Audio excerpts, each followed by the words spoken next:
This is Prince Emalia, known to real name, aged 22 years and a resident of Bokoto in Kampala.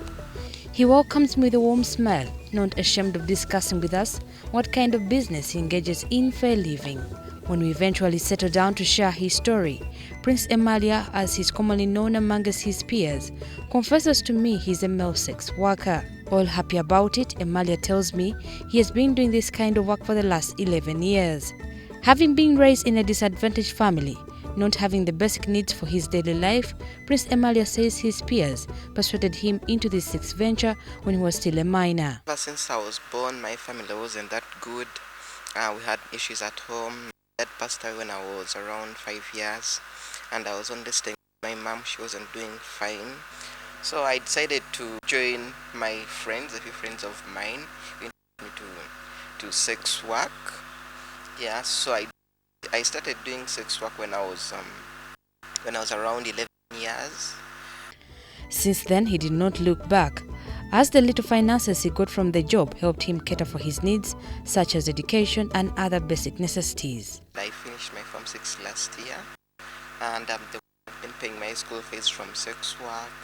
I've been able to buy my own house. I'm renting. I've been able to acquire a few things from sex work. According to him, his clientele are both women and men between the ages of 30 and 60. He says most of them are married and are only looking for satisfaction from elsewhere. They're like their husbands or their fiancé boyfriends don't satisfy them.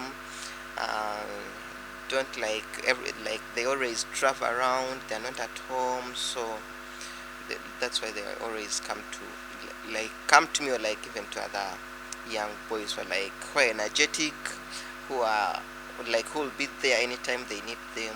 Just like Prince, Najib Kawi is also involved in male prostitution and is not afraid of opening up to the world.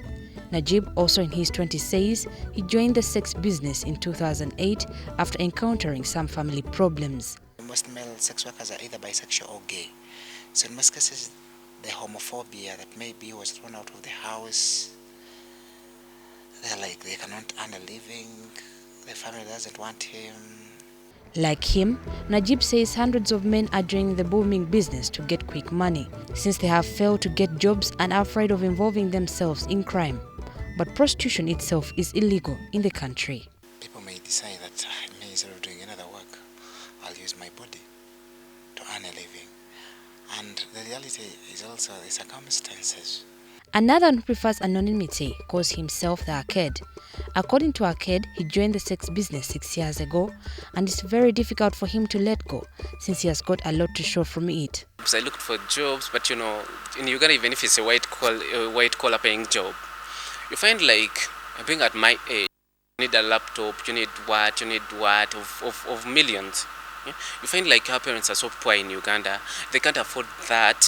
How much he thinks paying you tuition is done. Yet you need a lot of things to do. Yeah, I've got a lot of things. Sometimes I have my business. When I feel like I should give myself a break, I go run my business. Unlike the women sex workers who even offer their services at as little as 500 shillings, the men are expensive. They charge from 100,000 shillings to as much as 1 million shillings, depending on the duration, class of the client, as well as whether the client is female or male. For the male, each client I can get 200 or 250 from one client compared to the women. If the day has worked good, I can get 5 clients. I can make millions in a day. Yeah. Sometimes you can take a month without getting even 50,000. Yeah. It depends in a month, Valentine's Day, what. Despite the achievements they boast of, these men have also encountered some challenges along the way. Can negotiate with a certain client, then reaching there, you find that 2 or 3 women, and they all want you, and in most cases you find they want live sex. Yeah, they don't want to protected sex, and so that is a challenge because there is of diseases, HIV and STIs and STDs. We sex workers, we are money-minded. A client comes to you and says, Najib, I want sex. You propose the amount you want. he tells you, I'm doubling that without condom. So you are left, in most cases, it's a dilemma and it's a very hard situation. Sometimes you go insecure, someone, you do sex, like, you want to do protected sex, is like, I want unprotected one. You end up doing unprotected sex. It wasn't your intention. Competition exists even in this kind of trade, but the biggest is the wrath of female sex workers who accuse them of threatening their business.